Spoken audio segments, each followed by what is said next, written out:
Bonjour à tous, je suis Sophie Gervais-Laurando, la bibliothécaire, et aujourd'hui, le 19 novembre, c'est la Journée mondiale des toilettes. Je trouvais ça trop drôle comme thématique, je ne pouvais pas passer à côté.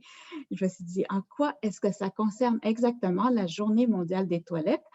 Malgré ce qu'il en a l'air, c'est aussi un sujet très sérieux. Je vais vous présenter le résultat de mes recherches. Vous allez voir, on peut voir ça sous deux angles là, par rapport aux livres. Alors, soit des livres qui parlent des toilettes, soit des livres que vous pouvez mettre aux toilettes pour lire pendant que vous faites ce que vous avez à faire.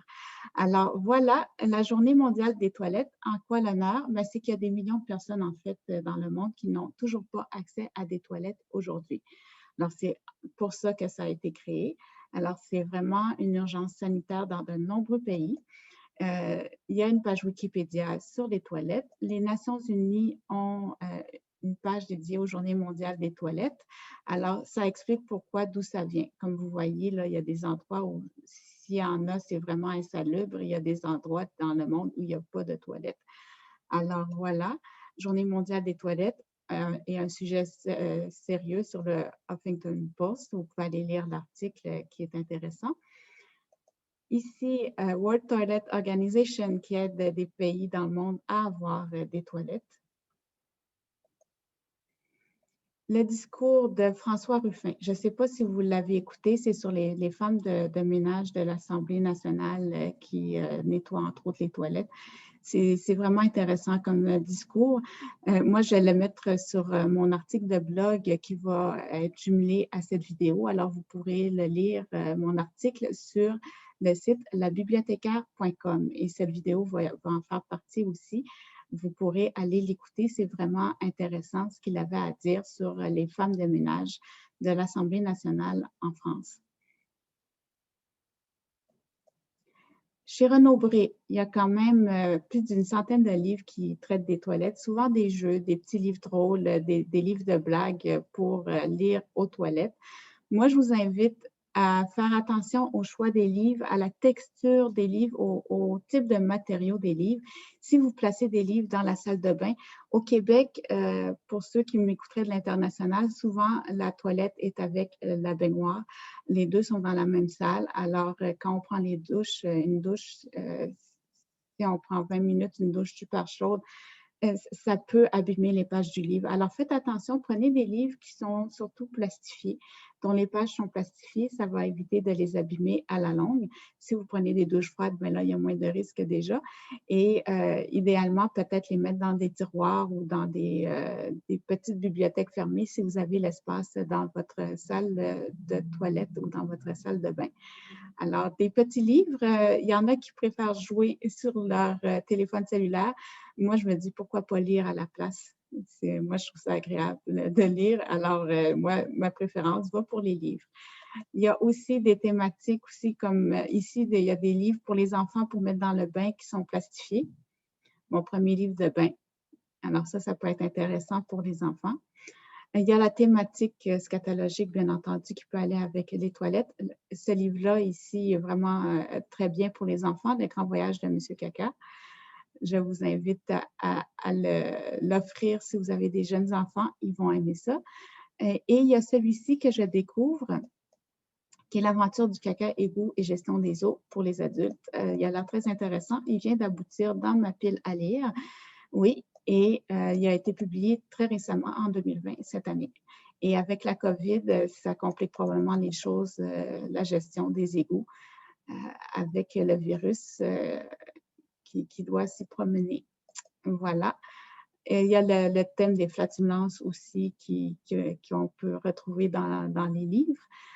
Et il y a Pétunia, la princesse des pets, qui est bien aimée des enfants.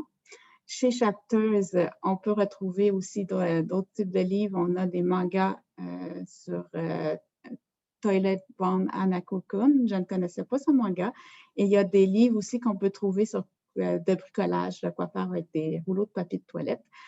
Ça peut être des livres intéressants à placer aux toilettes. Et il y en a aussi en anglais sur les flatulences. Et voilà, en anglais, il y en a beaucoup plus. C'est toujours le cas, malheureusement, mais il y a beaucoup de titres en anglais. Et je vous invite à être indulgent envers ceux qui ont des problèmes de flatulence. Moi, j'en ai déjà eu qui m'ont duré des mois et des mois et des mois. Et tout ça parce que j'ai été opérée du dos pour une hernie discale. J'ai eu mal pendant des mois, pendant plus d'1 an, je n'ai pas dormi à cause de la douleur.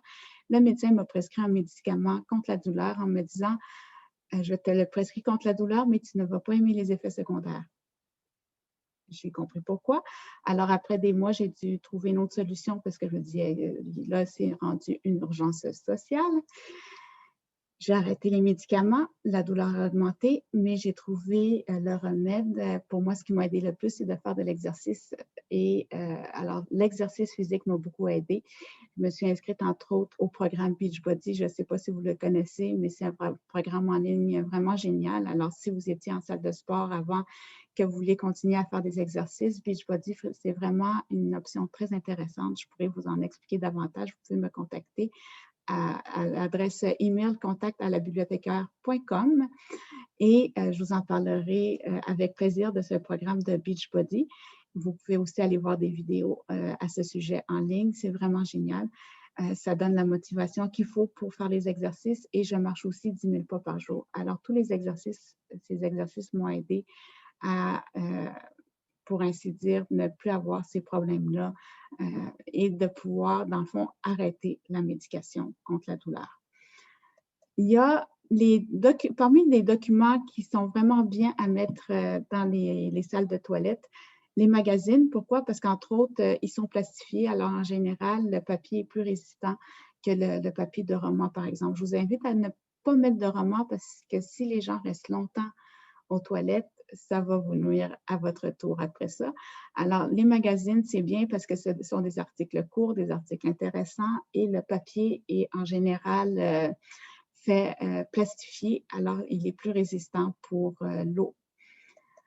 Il y a le magazine Mitsu, le magazine Véro ici que j'avais sélectionné, le magazine Mitsu surtout pour les femmes, pour les hommes, il y a le Maxime.